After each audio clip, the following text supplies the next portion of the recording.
Hello friends, welcome to Vars kitchen. કેમ છો બધા? હું છું વર્ષા.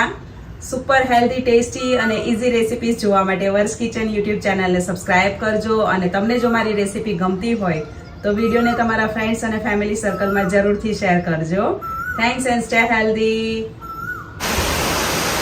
મસ્ત વરસાદ આવી રહ્યો છે, એકદમ ધોધમાર વરસાદ વરસી રહ્યો છે. અને આટલો બધો વરસાદ હોય ને ત્યારે ભજીયા તો ખાવા જ પડે. તો વરસાદ વરસતાની સાથે જ દરેકના ઘરમાં મેથીના ગોટા, મેથીના ભજીયા, બટાટા વડા, બટાટા પૂરી, દાળ વડા, મકાઈના ભજીયા, કાંદા ભજી એમ અલગ અલગ પ્રકારના ભજીયા બનવા લાગે છે. તો આજે આપણે મકાઈના ગોટા બનાવીશું. તો એના માટે મેં અત્યારે તાજી અમેરિકન મકાઈ લીધી છે. એક સાઈડ આપણે તેલ ગરમ કરવા મૂકી દઈશું અને આ ભજીયાનું ખીરું બનાવવામાં માત્ર 10 જ મિનિટ જેટલો સમય લાગે છે. ફટાફટ બની જાય છે અને ખાવાની પણ મજા પડી જાય છે. તો તેના માટે આપણે એક મસાલો તૈયાર કરીશું. તો 2 ટીસ્પૂન જેટલું આખું વરિયાળી, આખા ધાણા, 10થી 15 દાણા કાળા મરીના લેવાના છે. કાળા મરી આ મેઇન મસાલો છે. આનાથી ભજીયાનો સ્વાદ બહુ જ સરસ આવે છે. તો ચોક્કસથી નાખવો. આ રીતે અધકચરું પહેલાં તેને મિક્સરમાં ક્રશ કરી લેવાનું છે. અને અત્યારે મેં એક મોટી અમેરિકન મકાઈ લીધી છે, તેના દાણા કાઢી લીધા છે. મકાઈ એકદમ તાજી લેવાની, જેથી ભજીયામાં સ્વાદ બહુ સરસ આવે, ગળચટ્ટા ભજીયા બનશે. તો અત્યારે હું તમને પરફેક્ટ માપ સાથે આ ભજીયા શેર કરી રહી છું. તો પરફેક્ટ રેસિપી માટે અત્યારે મેં મેઝરમેન્ટ માટે 1 કપ લીધો છે. તો 1 કપ આખો ભરાઈને આ મકાઈના દાણા નીકળ્યા છે. 1 કપથી થોડા વધારે છે. મકાઈના દાણાને મિક્સર જારમાં લઈ લેશું. 10થી 15 લસણની કળી લેવી, 2 તીખી મરચી, 8થી 10 લીમડાના પાન, 1 મોટો ટુકડો આદું સમારીને નાખવું. આદું મેં છાલ સાથે જ લીધું છે, કેમ કે આદું એકદમ સરસ રીતે ધોઈ લીધું છે. આ બધું જ મિક્સરમાં અધકચરું ક્રશ કરી લેવાનું છે. આમાં પાણી બિલકુલ નથી નાખવાનું. આખા ભાગું રહે તે રીતે ક્રશ કરવાનું છે, દાણેદાર. તો જ ભજીયા એકદમ સરસ ખાવાની મજા આવશે. 1 મોટી ડુંગળી એકદમ ઝીણી ઝીણી સમારીને નાખવી. તમે લસણ ડુંગળી ન ખાતા હોય તો આમાં આદું અને કેપ્સિકમ નાખવું. 1 કપ તાજી મેથી છે, મેથીના પાન એકદમ ઝીણા ઝીણા સમારીને નાખવા. અડધો કપ જેટલી કોથમીર નાખવી, ઝીણી સમારીને. કોથમીર અને મેથી મેં ધોઈને કોરા કર્યા છે, ત્યારબાદ જ લીધા છે. 1/2 ટીસ્પૂન હિંગ અને સ્વાદ પ્રમાણે નમક એટલે કે મીઠું નાખવું. સાથે 2 ટીસ્પૂન એટલે કે નોર્મલ જે 2 ચમચી હોય એટલા તલ નાખવાના છે. આ ભજીયાનો સ્વાદ એક્ઝેક્ટ સુરતી પોંકવડા ખાતા હોય ને તેવો જ આવશે. અને આ બધા જ મસાલાને એક વખત આ રીતે સરસ રીતે મિક્સ કરી લેવાનું છે. 2 નંગ ભાવનગરી મરચાંને એકદમ ઝીણા ઝીણા સમારીને નાખવા. તમારી પાસે કોઈ પણ મીડિયમ તીખા મરચાં હોય તે ઝીણા ઝીણા સમારીને નાખી શકાય છે.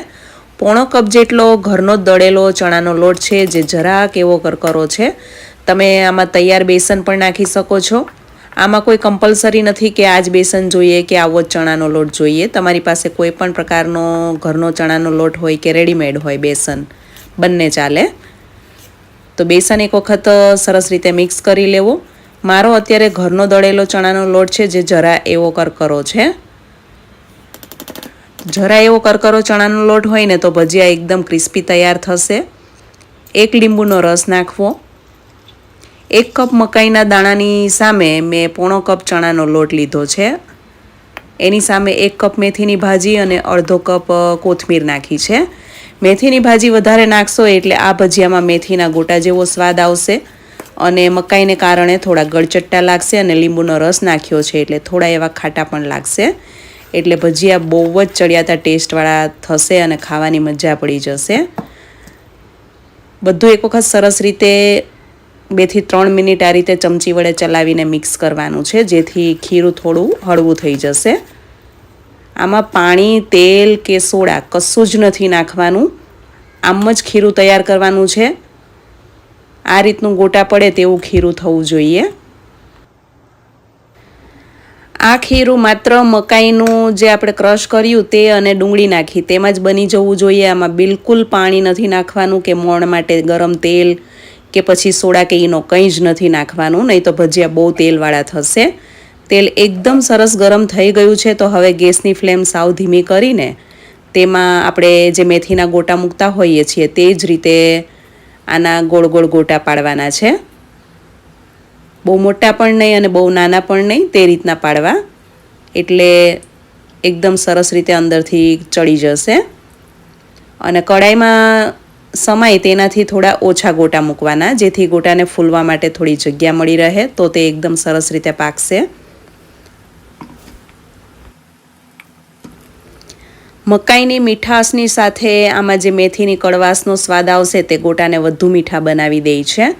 તો મેથીના ગોટા અને મકાઈના ભજીયા હોય તેના કરતાં મેથીના મકાઈના આ જે ગોટા છે તે બહુ જ ટેસ્ટી એવા લાગે છે ખાવામાં. અને એક વખત નીચેથી થોડા સરખા તળાઈ જાય ત્યારબાદ જ તેને પલટાવવાના છે. તે એકાદ મિનિટ બાદ સરસ ઉપર આવી જશે તળાઈને. ત્યારબાદ તેને ઝાડા વડે પલટાવી લેવાના અને મીડિયમ ગેસની ફ્લેમ પર તળવાના છે. ગેસની ફ્લેમ બહુ ફાસ્ટ નહીં અને સાવ ધીમી નહીં, વચ્ચેની ફ્લેમ રાખવાની છે, જેથી ગોટા એક સરખા તળાય, અંદરથી એકદમ સરસ રીતે કૂક થઈ જાય. અને આમાં આપણે તેલ, સોડા કે ઈનો એવું કશું જ નથી નાખ્યું, એટલે ગોટામાં તેલ બિલકુલ નહીં ભરાય, એકદમ કોરા કોરા એવા ગોટા તૈયાર થશે.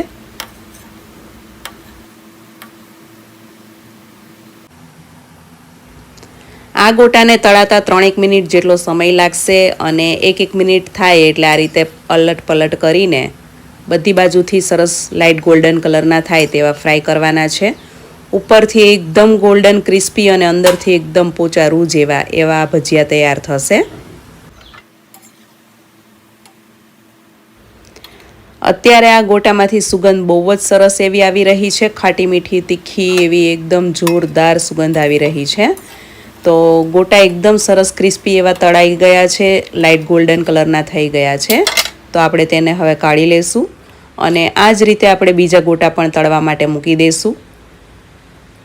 આ મકાઈના ભજીયા એટલે કે મકાઈના ગોટા બનાવવા ખૂબ જ સરળ છે. માત્ર 10 જ મિનિટમાં તેનું ખીરું પણ તૈયાર થઈ જાય છે. અને બીજા બધા ભજીયા કરતાં આ ભજીયા ખાવાની પણ વધારે મજા આવે છે, કેમ કે સ્વાદમાં એકદમ ચડિયાતા હોય છે.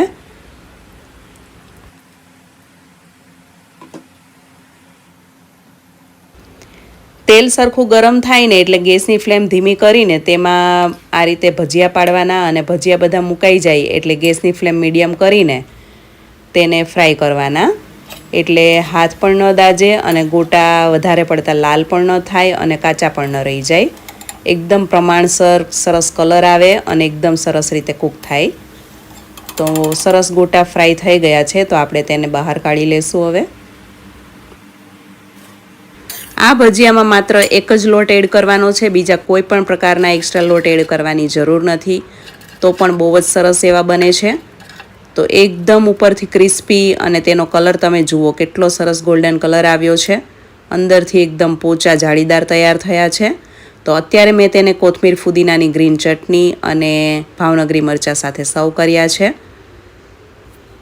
તમારામાંથી કોને કોને મકાઈના ભજીયા અને ક્રિસ્પી કોર્ન ભજીયા ખૂબ જ ભાવે છે, તમે કેવા પ્રકારના ભજીયા ખાવાનું પસંદ કરો છો તે મને જરૂરથી જણાવજો. જુઓ તમે, ભજીયા કેટલા સરસ રીતે અંદરથી કૂક થઈ ગયા છે. મકાઈનો માવો એકદમ સરસ બફાઈ ગયો છે. તો આજે તો આ વરસાદમાં મકાઈના ભજીયા ખાવાની મજા પડી ગઈ. તમે કેવા કેવા પ્રકારના ભજીયા બનાવીને ખાઈ લીધા અને તમે કઈ જગ્યાએ બહાર ભજીયા ખાવાનું વધુ પસંદ કરો છો, તમારા શહેરમાં કેવા પ્રકારના ભજીયા વધુ વખણાય છે તે મને કમેન્ટ્સમાં જરૂરથી જણાવજો. તમે પણ એક વખત ચોક્કસથી આ રેસીપી ટ્રાય કરજો. અને તમને જો આ રેસીપી ગમી હોય તો વિડીયોને લાઇક અને શેર કરજો અને ચેનલને સબસ્ક્રાઈબ કરજો. Thank you for watching and stay healthy.